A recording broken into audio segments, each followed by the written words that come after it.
We're going to look at one of my personal favorite legato exercises. I actually posted a little video thing that I put together using this exercise as a composition, if you want to call it that, the flight of the dysfunctional mosquito. So it's going to be something like this.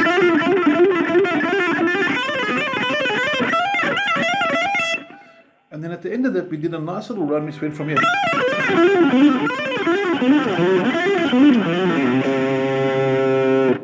Which I'm going to take you through step by step, showing us all the techniques we used for that.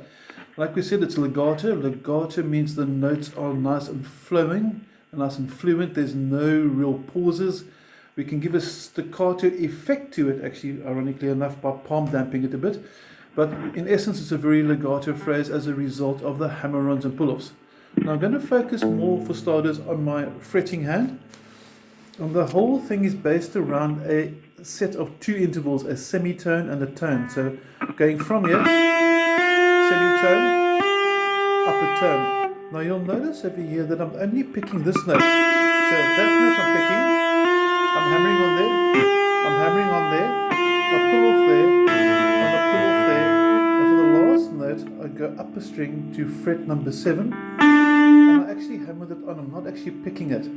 And to validate this, I'm going to now give a sort of a side view where you can see my picking hand, and you can see slow motion what I'm picking and what I'm hammering on.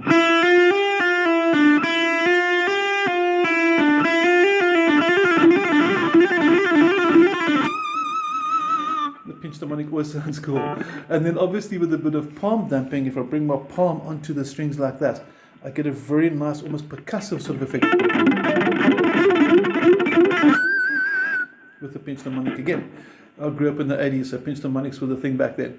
Okay, so that's the first exercise. So slow motion, you're picking, hammer on, pull off, cross the string to fret 7. Okay.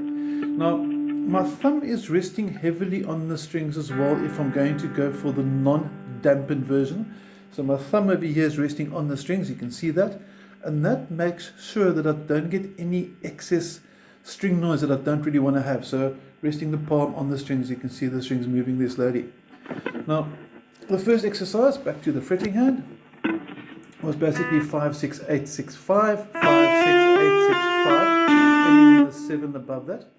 And then I went up a fifth from the E. Now, it's in the key of C, even though I'm starting on the note E. I'm not going to explain the theory behind it, but in short, it's the notes that are found in the key of C that I'm using the whole way through. And I'm going to fret 7, and I'm doing sort of the similar thing there. This is B, and we're going semitone, tone, and then back. And then crossing over to fret 10 at the top. So it's...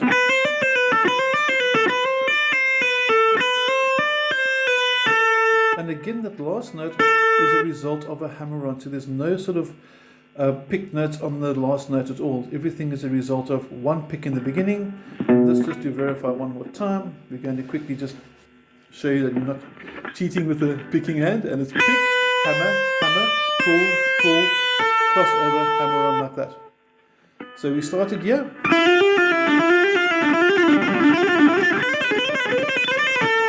And then we jump up to fret number 12, which is the octave, also E. So we've got the E here and the E here. And you can hear the similarity.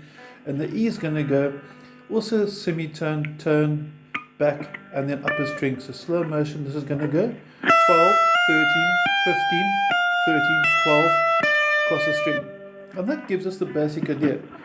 On the flight of the dysfunctional mosquito video that I put, I think it's not even 20 seconds long, basically I overdubbed 3 guitars. So basically you started with guitar 1 doing this, guitar 2 came in and did this,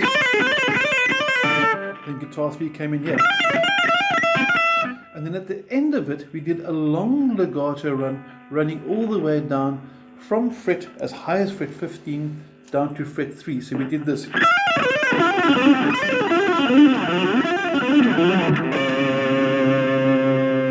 And to show you the notes for that, again, we're only picking the first note of each 6 notes. We're starting really high up, and there is a pattern here, so let me get the whole guitar in so you can see the pattern a bit easier. Same concept, 1, 2,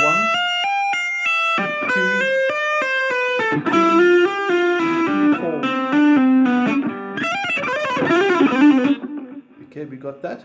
And then we start on the second group. And when I say group, it means we're running groups of 6 notes. 1, 2, 3, 4, 5, 6. 1, 2, 3, 4, 5, 6. 1, 2, 3, 4, 5, 6. 1, 2, 3, 4, 5, 6.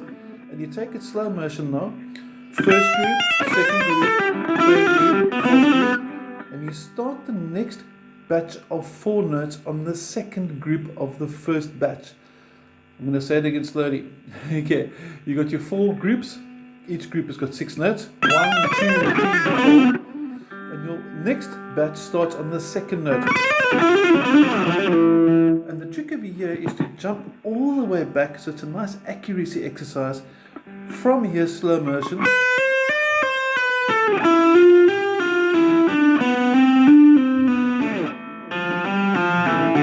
All the way down to fret number 2 to get the B.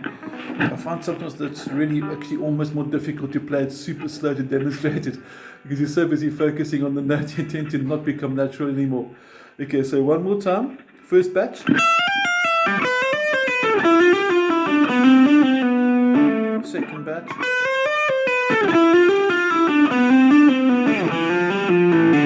And the third batch starts here.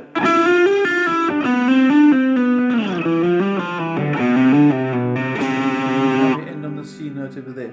So it's a really cool exercise to get your hammer on to pull off nice and smooth. It's a nice exercise to understand octaves. For example, this octave over here is this octave here, and it's octave over here. So you can hear the similarity as it runs through the octave. So it's a really cool technique, nice exercise. Legato, get to know where all the notes in the key of C are. We're clearing a lot of fretboard space on your guitar. And I think it sort of looks pretty cool and impressive, and it sounds quite neat as well. So it's a really cool exercise. I hope you enjoy it. Like I said, there's no tab sheet for this. I hope you watch the video nice and slowly. If you're not sure, let me know and I'll prepare something for you. But rewind the video, watch it again, and let's try and get it all together too.